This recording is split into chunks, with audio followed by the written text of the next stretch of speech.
என்னன்னா குழைவது.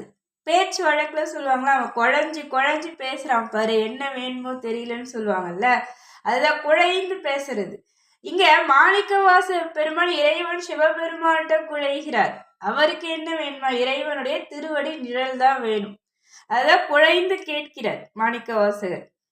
குழைத்தால் பண்டை கொடுவினை நோய் காவாய் உடையாய் கொடுவினை ஏன் உழைத்தால் உறுதி உண்டோத்தான் உமையால் கனவாய் எனை ஆழ்வாய் பிழைத்தால் பொறுக்க வேண்டாமோ பிறைசே சடையாய் முறையோ என்று அழைத்தால் அருளாது ஒழிவதை அம்மானே உன் அடியேற்கேன்னு கேட்கிறார்.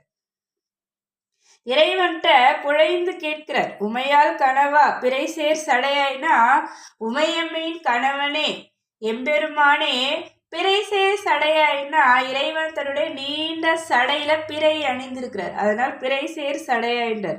எம்பெருமானே, என்னை உடைமையாக உடைய சிவபெருமானே,